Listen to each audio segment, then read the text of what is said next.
ഇന്നത്തെ ശുഭചിന്തയിലേക്ക് ഏവർക്കും സ്വാഗതം. ഒരു ചെറിയ കഥ കേൾക്കാം. ഒരിക്കൽ വിവാഹ വാർഷിക ദിവസം ഭാര്യ ഒരാശയം മുന്നോട്ട് വെച്ചു. ഈ വർഷം നമുക്ക് 2 പേർക്കും ഓരോ ഡയറി വാങ്ങി അന്യോന്യം പറയാൻ ഉള്ള കാര്യങ്ങൾ അതിലെഴുതാം. എന്നിട്ട് അടുത്ത വർഷം ഇതേ ദിവസം ഡയറികൾ അന്യോന്യം കൈമാറാം. അത് വായിച്ചിട്ട് നമുക്ക് തിരുത്തലുകളുണ്ടെങ്കിൽ വരുത്താമല്ലോ എന്ന് ഭർത്താവ് സമ്മതിച്ചു. പിറ്റേ വർഷം അവർ ഡയറികൾ കൈമാറി. ഭർത്താവിന് ഭാര്യ കൊടുത്ത ഡയറി തുറന്ന് അയാൾ വായിച്ചു തുടങ്ങി. ഭാര്യ എഴുതിയിരിക്കുന്നു: എൻ്റെ ജന്മദിനത്തിന് നിങ്ങൾ എനിക്കൊരു സമ്മാനം വാങ്ങി തന്നില്ല. എൻ്റെ വീട്ടുകാർ വന്നപ്പോൾ അവരെ കാര്യമായിട്ട് പരിഗണിച്ചില്ല. ഈ വർഷം എവിടെയെങ്കിലും ഒരു ടൂറിന് പോകാമെന്ന് പറഞ്ഞതല്ലാതെ ചെയ്തില്ല. ഇങ്ങനെ ഭർത്താവിൻ്റെ അനേകം വീഴ്ചകൾ ഭാര്യ അക്കമിട്ട് ആ ഡയറിയിൽ നിറയെ എഴുതിയിരുന്നു. ഇതൊക്കെ വായിച്ചിട്ട് പുഞ്ചിരിച്ചുകൊണ്ട് ഭർത്താവ് പറഞ്ഞു: ഞാൻ തീർച്ചയായിട്ടും ഈ വർഷം ഇതൊക്കെ തിരുത്താമെന്ന്. ഭാര്യ ഭർത്താവ് കൊടുത്ത ഡയറി എടുത്ത് വായിക്കാൻ തുറന്നു. പക്ഷേ ഒറ്റ പേജിലും ഒന്നും എഴുതിയിട്ടില്ല.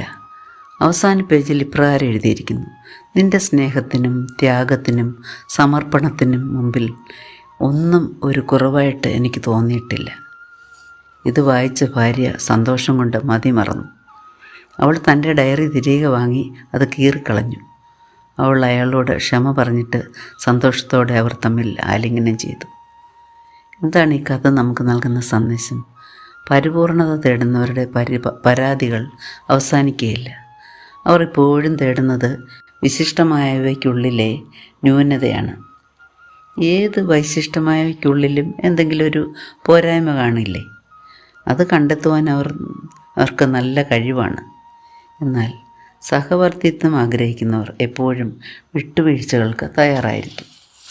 കുറവുകൾക്കിടയിലും പങ്കാളിയെ കൂടെ കൂട്ടാനുള്ള ഒരു കാരണമെങ്കിലും അവർ കണ്ടെത്തും. വിശിഷ്ടമായവയിൽ കുറവ് കണ്ടെത്തുന്നതും കുറവുകൾക്കിടയിലും സാധ്യത കണ്ടെത്തുന്നതും 2 മനോഭാവമാണ്. 2 കൂട്ടരും സൂക്ഷ്മ നിരീക്ഷണമാണ് നടത്തുന്നത്. പക്ഷേ 2 ലക്ഷ്യങ്ങളോടെയാണെന്ന് മാത്രം. അവരൻ്റെ വൈകല്യങ്ങളിലേക്ക് മാത്രമാണ് ശ്രദ്ധിക്കുന്നതെങ്കിൽ അതിന് പല കാരണങ്ങളുണ്ട്. അന്യൻ്റെ വളർച്ചയിലുള്ള അസൂയയാണ് ഒരെണ്ണം. അവരുടെ കഴിവുകളെ അംഗീകരിക്കാനുള്ള മടിയും. ശ്രീബുദ്ധൻ പറയുന്നു: മറ്റുള്ളവരിൽ കുറ്റം കണ്ടെത്തുക നിഷ്പ്രയാസമാണ്, സ്വന്തം തെറ്റ് കാണുക വിഷമവുമാണെന്ന്. ഇതല്ലേ വാസ്തവം? യേശുക്രിസ്തു നമ്മെ പഠിപ്പിച്ചു: സ്വന്തം കണ്ണിൽ കോലിരിക്കെ സഹോദരൻ്റെ കണ്ണിലെ കരട് നീക്കുവാൻ നിനക്ക് എങ്ങനെ കഴിയുമെന്ന്. നമുക്കാദ്യം നമ്മുടെ തെറ്റുകളെ കണ്ടെത്തി തിരുത്താം. നിഷ്കളങ്കമായ സ്നേഹം അന്യോന്യം പങ്കുവയ്ക്കാം. വിട്ടുവീഴ്ചകൾക്ക് തയ്യാറായിട്ട് ബന്ധങ്ങൾ ശക്തമാക്കാം.